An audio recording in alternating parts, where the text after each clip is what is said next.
नमस्कार दोस्तों, इस वीडियो में हम बात करने वाले हैं मिल्क टेस्ट के बारे में। दूध के कौन कौन से परीक्षण हैं, उनको हम किस प्रकार से परफॉर्म करते हैं, वो सभी जानकारी इस वीडियो में बात करने वाले हैं। दोस्तों, इस वीडियो में मैं कुल 8 प्रकार के परीक्षणों के बारे में बताऊंगा, जिसमें सारे के सारे परीक्षण प्लेटफॉर्म टेस्ट के नाम से जानते हैं, यानी कि उनको हम फैक्ट्री में जब दूध लाया जाता है उस समय परफॉर्म करते हैं, ताकि आगे प्रोसेस किया जा सके उस दूध को। उससे पहले ही ये परीक्षण किए जाते हैं, इस कारण से इनको प्लेटफॉर्म टेस्ट के नाम से जानते हैं। इसमें टोटल 8 टेस्ट किए जाते हैं, एक एक के बारे में हम उनको देखने वाले हैं। तो स्टार्ट करते हैं आज के इस वीडियो को। सबसे पहला जो टेस्ट है, जिन्हें हम ज्ञानेंद्रियों के द्वारा, ज्ञानेंद्रिय मतलब हमारे जो आंखें हैं, नाक है या जीभ है, इनके द्वारा हम दूध का पता लगाते हैं कि दूध ठीक है या खराब है, क्या उसमें कमी है, पुराना है, ताज़ा है। ये सारी चीज़ें हम विजुअली देख करके उसको लगा सकते हैं। इसमें हम आंखों से देख करके ये पता लगा सकते हैं कि दूध का रंग कैसा है, जिसमें यदि दूध का रंग नीला है तो उसमें ये मान के चलते हैं कि दूध से क्रीम निकाल ली है या उसमें पानी ऐड कर दिया है। ये ध्यान रखना, यदि दूध में पानी ऐड किया हुआ है या क्रीम निकाली है तो उस दूध का रंग नीला होता है, हल्का नीला होता है। इसके अलावा नाक से सूंघ कर यदि उसमें अच्छी स्मेल आ रही है, सुवास आ रहा है, सुवास मतलब एक नेचुरल गंध होती है जो दूध की होती है, तो यदि श्वास है तो दूध ठीक है, ताजा है। यदि उसमें और अम्लीय या खट्टेपन सा कुछ गंध आ रही है तो वो दूध खराब है। इसके अलावा हम उसको चख करके भी पता लगा सकते हैं। चख करके यदि दूध मीठा है तो दूध ठीक है, यदि दूध में कड़वापन है तो यदि वो उसको कृत्रिम दूध कहेंगे, क्योंकि कृत्रिम दूध है उसका स्वाद कड़वा होता है, या अन्य अम्लीय है तो दूध खराब भी हो सकता है। तो ये जानकारी सिर्फ हम देख करके ही पता लगा सकते हैं, हम अपनी ज्ञानेंद्रियों के द्वारा पता लगा सकते हैं, हमारी आंखों से, नाक से सूंघकर, चख करके और दूध का पता लगा सकते हैं। अगला जो पता करने का तरीका है, जिसमें हम ज्ञात करेंगे घनत्व। अब दूध का घनत्व किस प्रकार से ज्ञात किया जाता है।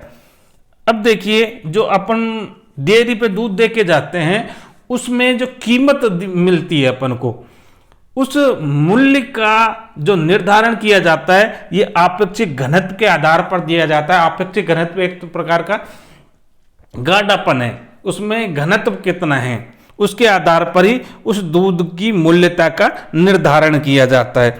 अब ये परीक्षण करेंगे कैसे, तो ये परीक्षण किया जाता है लैक्टोमीटर का।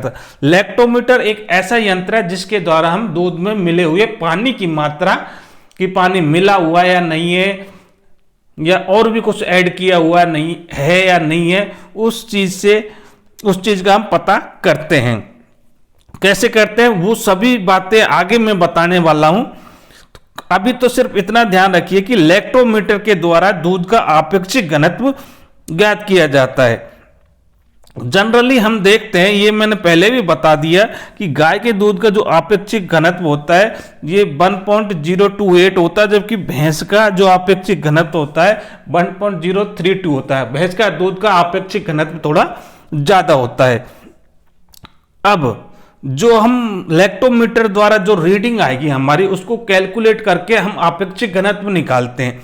अब आपेक्षिक घनत्व का मान यदि 1.028 से कम आ रहा है तो इसका मतलब क्या है, इसमें पानी ऐड किया हुआ है। और यदि इस आपेक्षिक घनत्व का मान 1.028 से ज्यादा आ रहा है, या 1.032 भैंस का दूध है तो 1.032 से ज्यादा आ रहा है, तो इसका मतलब क्या है, या तो इसमें क्रीम या फिर सप्रेटा ऐड की है, क्योंकि सप्रेटा दूध का जो घनत्व होता है 1.037 होता है। तो अब उसको ऐड करेंगे तो इसका घनत्व बढ़ जाएगा, यानी कि दूध को गाढ़ा बनाने के लिए हमने उसमें क्या ऐड किया है, या तो क्रीम ऐड की है या फिर उसमें सप्रेटा दूध ऐड किया है। तो दोनों ही बातें आपको ध्यान में रखनी है कि कम है तो पानी मिलाया है, घनत्व ज्यादा आ रहा है तो दूध उसमें क्रीम या सप्रेटा मिलाया गया है। अब ये लैक्टोमीटर किस से काम करता है, किस प्रकार से लैक्टोमीटर रीडिंग के द्वारा हम और आपेक्षिक घनत्व के मान की गणना करते हैं। अब मान लीजिए हमने उसमें डुबोया लैक्टोमीटर दूध में डुबो दिया, उसमें रीडिंग आ गई 30। अब इसके द्वारा हम किस प्रकार से दूध का आपेक्षिक घनत्व ज्ञात करते हैं। अब यहां पे आ गई लैक्टोमीटर रीडिंग 30, और उस समय जब हमने लैक्टोमीटर रीडिंग ली थी उस समय जो टेम्परेचर था ये 72 डिग्री फ़ारेनहाइट था। लैक्टोमीटर पर जो अंकित पाठ्यांक होता है वो 60 डिग्री फ़ारेनहाइट होता है, मतलब जो स्टैंडर्ड टेम्परेचर होता है। लैक्टोमीटर का वैसे तो मानकीकरण किया जाता है और इस मानकीकरण के आधार पर ही इसकी तुलना करके ही हम उसका आपेक्षिक घनत्व ज्ञात करते हैं। तो जो स्टैंडर्ड टेम्परेचर होता है वो 60 डिग्री फ़ारेनहाइट होता है, लेकिन हम मान लेते हैं कि हमने जब दूध टेस्ट किया तो उसमें रीडिंग तो 30 आई और उसका जो टेम्परेचर था उस समय वो 72 डिग्री फ़ारेनहाइट था। तो अब हम क्या करेंगे, यहाँ पे कुछ करेक्शन करेंगे, क्योंकि टेम्परेचर का करेक्शन होगा और एक रीडिंग का करेक्शन होगा। तो अभी जैसे हमने बात की कि लैक्टोमीटर की रीडिंग आई हमारे पास 30। अब ये तो सिर्फ लैक्टोमीटर की रीडिंग है, कौन सी देखी गई लैक्टोमीटर की रीडिंग है, इसको हम OLR कहेंगे। OLR मतलब अवलोकित लैक्टोमीटर पाठ्यांक। वो कितना आ रहा है, जो हमने देखा है आंखों से, वो आ रहा है 30, जबकि एक्चुअल में जो लैक्टोमीटर रीडिंग आएगी वो होती है ये देखी गई रीडिंग प्लस इसमें हम करेक्शन फैक्टर और ऐड करेंगे, और वो करेक्शन फैक्टर कितना होता है, 0.5 होता है। मतलब 0.5 ज्यादा रीडिंग ही उसकी लैक्टोमीटर रीडिंग कहलाती है। तो 30 हमने देखी गई रीडिंग है, अवलोकित रीडिंग है, तो हमारे पास जो लैक्टोमीटर रीडिंग आएगी वो कितनी आएगी, 0.5 और ऐड कर देंगे, यानी कि 30.5 ये हमारी लैक्टोमीटर रीडिंग आ गई। अब लैक्टोमीटर रीडिंग आ गई, अब हम इसमें टेम्परेचर का करेक्शन और करेंगे, क्योंकि एक्चुअल टेम्परेचर तो हमारे पास 72 डिग्री फ़ारेनहाइट है, जबकि स्टैंडर्ड टेम्परेचर हमारा 60 डिग्री फ़ारेनहाइट पर होना चाहिए। तो अब हम इसमें टेम्परेचर का करेक्शन ऐड करेंगे। तो वो कैसे करेंगे कि जो हमारे पास अभी लैक्टोमीटर रीडिंग आई थी इसमें हम टेम्परेचर का करेक्शन ऐड कर देंगे। अब ये किस प्रकार से ऐड करेंगे, तो जितना भी टेम्परेचर ज्यादा है, जैसे 60 से जितना भी ज्यादा है, तो उसके फैक्टर को हम 0.1 से मल्टीप्लाई कर देंगे। ये ध्यान में रखना, ये फैक्टर ध्यान रखना कि कितने से उसको मल्टीप्लाई करते हैं, टेम्परेचर फैक्टर है। तो हमारे पास 60 और 72 के बीच में जो डिफरेंस आ रहा है वो कितना आ रहा है, 12 का। 12 को गुणा किया 0.1 से, यानी कि 1.2 आ गया। तो 1.2 को इसमें ऐड कर देंगे तो एक्चुअल जो रीडिंग आ जाएगी हमारे पास, जिसको करेक्टेड लैक्टोमीटर पाठ्यांक कहते हैं, यानी करेक्टेड लैक्टोमीटर रीडिंग CLR कहते हैं। तो 30.5 में 1.2 जोड़ेंगे तो हमारे पास 31.7 ये हमारे पास LCR आ गई। अब इससे हम दूध का अपेक्षित घनत्व किस प्रकार से निकालेंगे, उसके लिए ये फॉर्मूला है 1 + CLR बटे 1000, यानी कि इसमें भाग देंगे 1000 का, तो हमारे पास 1 + ये कितना आ गया 31.7, और इसमें भाग दे देंगे 1000 का, तो हमारे पास जो आपेक्षिक घनत्व आएगा 1.031, ये हमारा आपेक्षिक घनत्व आ गया। तो इस प्रकार से हम आपेक्षिक घनत्व के मान की गणना करते हैं, किसके द्वारा, लैक्टोमीटर के द्वारा। उम्मीद करता हूं ये जो सारी कैलकुलेशन मैंने बताई है वो आपको अच्छे से समझ में आई होगी। अब बात करते हैं दूसरी विधि, तीसरी विधि गर्बर विधि। पहली विधि ज्ञानेंद्रियों के द्वारा परीक्षण, दूसरी विधि में हमने आपेक्षिक घनत्व ज्ञात करना सीखा, और तीसरी विधि जो गर्बर विधि के नाम से जानी जाती है, और ये गर्बर विधि के द्वारा हम दूध में उपस्थित वसा का मापन करते हैं। वसा का मापन या वसा का परीक्षण अपकेंद्रीय बल के सिद्धांत पे काम करती है, और ये किस प्रकार से हम वसा का मापन करेंगे वो भी हम इसमें देखने वाले हैं। इसके लिए 2 उपकरण काम में लेते हैं। वैसे तो मशीन जो है उसका नाम गर्बर मशीन है, इसके कारण से इस विधि को हम गर्बर विधि के नाम से भी जानते हैं। दूसरा इसमें जो एक उपकरण काम में लिया जाता है उसको कहते हैं ब्यूटायरोमीटर। तो एग्जाम में ये भी पूछा जा सकता है कि ब्यूटायरोमीटर किसका परीक्षण करने के लिए काम में लेते हैं। तो ब्यूटायरोमीटर से हम दूध में वसा की मात्रा का परीक्षण करते हैं। मशीन कौन सी है? गर्बर मशीन, जिसके द्वारा हम वसा का मापन करते हैं। ब्यूटायरोमीटर को गर्बर मशीन में रखते हैं और उसको रोटेट करते हैं।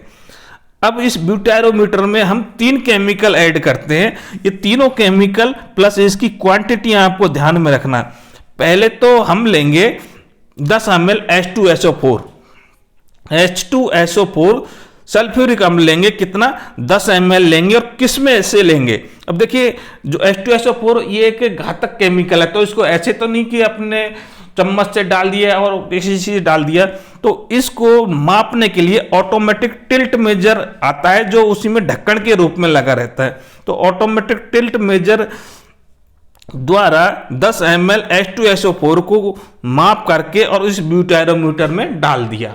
सबसे पहले ये डाल दिया, फिर क्या करेंगे? एक पीपेट लेंगे, उस पीपेट में जो दूध भरा जाएगा वो 10.75 ml दूध भरा जाएगा, क्योंकि उसकी माप ही ऐसी आती है कि उसमें 10.75 ml ही उसमें जो मार्क रहता है वहां तक उस दूध को भर लेंगे और उसमें 10.75 ml दूध भरा जाता है। और इसको पिपेट की सहायता से उसी दूध में H2SO4 जिसमें डाला था ब्यूटायरोमीटर में, तो उसमें इस दूध को भी डाल देंगे। 2 ऐड हो गए, H2SO4 ऐड हो गया और दूध ऐड हो गया। इसके बाद हम क्या करेंगे? 1 ml एमाइल अल्कोहल को उसी ऑटोमेटिक टिल्ट मेजर द्वारा माप करके और उसको भी ब्यूटायरोमीटर में ऐड कर देंगे। अब 3 केमिकल हो गए, उसमें केमिकल तो 2 ही है और दूध है। केमिकल कौन कौन से? 10 ml H2SO4, 10.75 ml दूध जो कि पिपेट से नापा है और 1 ml एमाइल अल्कोहल। ये ऑटोमेटिक टिल्ट मेजर द्वारा माप करके और तीनों को हमने कहाँ डाल दिया?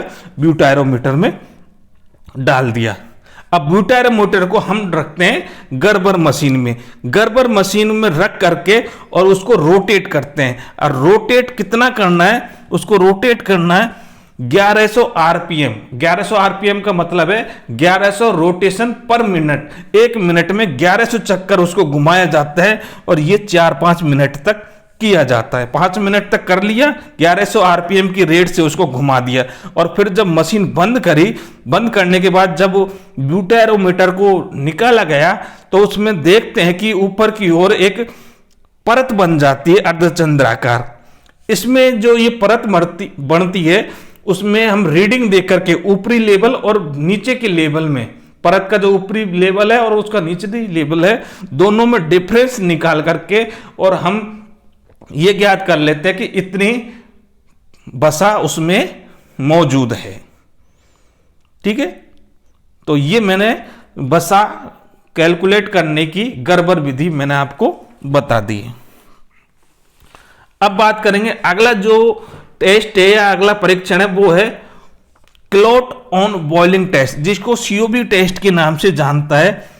नाम से पता चल रहा है क्लॉट बनना ऑन बॉइलिंग, बॉइलिंग मतलब गर्म करने पर या उबालने पर, यानी कि ये वो टेस्ट है कि जब हम दूध को गर्म करते हैं तो उसमें क्लॉट्स बन जाते हैं। अब क्लॉट्स क्यों बनते हैं मैंने आपको बता दिया कि जब दूध फट गया, एक तरह से दूध फट गया, फटने पे क्या होता है दूध में क्लॉट्स बन जाते हैं।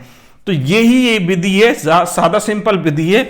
इसमें क्या कर, इसे हम उबालने पर फटना परीक्षण भी कहते हैं। और ये किसके कारण से? उसमें अम्लता के कारण से ये दूध फट रहा है, या फिर हम कह सकते हैं उसमें खीस की उपस्थिति के कारण से ये दूध फट रहा है। कुल मिलाकर के ये परीक्षण हम दूध में खीस की उपस्थिति का पता लगाने के लिए करते हैं। और ये दूध कब फटता है ये भी आपको ध्यान में रखना है, जब उसमें अम्लता का मान 0.32% से ज्यादा हो जाए तब जाके दूध फटता है। यदि दूध फट रहा है तो इसका मतलब क्या है? उसमें खीस उपस्थित है, उसमें अम्लता ज्यादा है। अब अगला जो परीक्षण है यह अम्लीयता परीक्षण, यह भी इंपॉर्टेंट परीक्षण है। अब यह परीक्षण कैसे किया जाता है वो भी मैं आपको बता देता हूं। तो अम्लता परीक्षण दूध की ताजेपन की जानकारी के लिए यह परीक्षण किया जाता है। दूध में बेसिकली 2 प्रकार की अम्लताएं पाई जाती है। एक तो जो ताजा दूध होता है वो हल्का सा अम्लीय होता है, जिसकी वैल्यू 0.12 से 0.14 के बीच में होती है। अब ये अम्लता किसके कारण से होती है? दो प्रकार की हो गई, एक तो प्राकृतिक और एक विकसित। प्राकृतिक अम्लता जो ऑलरेडी दूध में रहती है, जो लगभग 0.12 से 0.14 के बीच में होती है, और ये दूध में कुछ तत्व हैं जैसे कि फॉस्फेट, साइट्रेट, कैसीन, एल्ब्यूमिन, और दूध में जो कार्बन डाइऑक्साइड गैस घुली हुई रहती है, इनके कारण से ये अम्लता दूध में बन जाती है, और ये लगभग 0.12 से 0.14 के बीच में होती है। इससे दूध में कोई फर्क नहीं आता, अम्लता रहती है लेकिन दूध फटता नहीं है इससे। ये तो हो गई प्राकृतिक अम्लता। इसके बाद में विकसित अम्लता। अब दूध को थोड़े समय के लिए रख दें, रखने से क्या होता है, उसमें जो बैक्टीरिया धीरे धीरे ग्रोथ करेंगे और दूध में अम्लता की मात्रा को बढ़ा देंगे, तो वो अम्लता कहलाती है विकसित अम्लता, जो कि किसके कारण से होती है? लैक्टोज के किण्वन के कारण से होती है। और जब लैक्टोज का किण्वन होगा तो उनसे बनेगा लैक्टिक अम्ल। अब जब लैक्टिक अम्ल धीरे धीरे बढ़ता चला जाएगा, अम्लता बढ़ती चली जाएगी, तो इस प्रकार की अम्लता को विकसित अम्लता के नाम से जानते हैं। जनरली दूध का जो पीएच होता है वो 6.6 से 6.8 के बीच में रहता है। मैंने पहले भी आपको बता दिया है, 6.7, 8 कुछ भी आ जाए वो गाय या भैंस का पीएच रहता है। भैंस का तो 6.8 और गाय का 6.6 के आसपास पीएच रहता है। जनरली देखा गया 0.12 से 0.16 तक ये वैल्यू जा सकती है।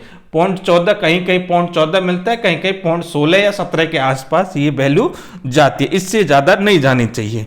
अब अम्लता परीक्षण के लिए हम करते क्या है? तो अम्लता का जो परीक्षण किया जाता है वो N/9 NaOH, NaOH को कहते हैं सोडियम हाइड्रोक्साइड, इसके द्वारा अम्लता का परीक्षण किया जाता है। अब करेंगे क्या? अम्लता का परीक्षण करने के लिए हम क्या करेंगे, एक बीकर में लेंगे, एक फ्लास्क में लेंगे दूध, और दूध में हम ऐड करेंगे 1 ml फ्लोप्थिलीन। फ्लोप्थिलीन क्या करेगा? यहाँ पे सूचक का काम करेगा। इसको NaOH यानी कि सोडियम हाइड्रोक्साइड के साथ टाइट्रेट करेंगे, और टाइट्रेट करने के बाद में जब दूध का गुलाबी रंग हो जाएगा वहां पे जाकर के इसको रोक देंगे, और फिर ये फॉर्मूला है जिसकी सहायता से हम उसमें अम्लता के मान की गणना करते हैं। N/9 NaOH ये ml में लिया जाएगा, इसको मल्टीप्लाई करेंगे 0.01 से, डिवाइड में कितना ml दूध लिया है और उसको मल्टीप्लाई करेंगे 100 से। तो ये प्रतिशत का फॉर्मूला है जो कि अम्लता ज्ञात करने के लिए हम यूज करते हैं। इसके अलावा एक इंपॉर्टेंट बात जो आपको ध्यान में रखनी है, यहाँ पे जो ये फॉर्मूला जो मैंने अभी बताया है ये है N/9 NaOH के लिए। यदि हम N/9 NaOH की जगह N/10 OH लेंगे तो उसके लिए हम 0.009 अंश से गुणा करेंगे, ये भी आपको ध्यान में रखना है। अब N/10 और N/9 ये दोनों है क्या? तो ये अलग अलग सांद्रता के बिलियन है। अब इनको बनाते कैसे हैं? यदि N/10 का हमको कोई बिलियन बनाना है उसके लिए 4 ग्राम शुष्क NaOH लेंगे, और यदि N/9 सांद्रता का हमको NaOH बिलियन बनाना है तो उसके लिए 4.5 ग्राम लेंगे। ये ध्यान में रखें, N/10 का बिलियन बनाना है तो 4 ग्राम NaOH लेंगे, और N/9 का बनाना है तो 4.5 ग्राम लेंगे। और कितने लीटर पानी में मिलाएंगे? उसको 1 लीटर पानी में मिलाएंगे। इस प्रकार से N/10 और N/9 का बिलियन बन जाएगा। अब सूचक के लिए हम ऑक्जेलिक अम्ल को ले सकते हैं और इनसे मानकीकरण कर सकते हैं। वैसे तो लेते जनरली फिनोप्थिलीन है, लेकिन हम ऑक्जेलिक अम्ल के साथ भी इसका मानकीकरण कर सकते हैं। अब कुछ और इंपॉर्टेंट टेस्ट है जो सिर्फ नाम से ही आपको ध्यान में रखना है, जैसे कि हंसा परीक्षण है, आयोडीन परीक्षण है, नाइट्रेट परीक्षण है। तो हंसा परीक्षण जनरली गाय के दूध में यदि भैंस का दूध मिला हुआ है तो इसके लिए हम हंसा परीक्षण करते हैं। चाहे गाय के दूध में भैंस का दूध मिला दो, चाहे भैंस के दूध में गाय का दूध मिला दो, इनकी जांच करने के लिए हम जनरली हंसा परीक्षण करते हैं। अगला परीक्षण है आयोडीन परीक्षण। आयोडीन परीक्षण हम दूध में स्टार्च की मात्रा मिली हुई है इसकी जांच करने के लिए आयोडीन परीक्षण किया जाता है।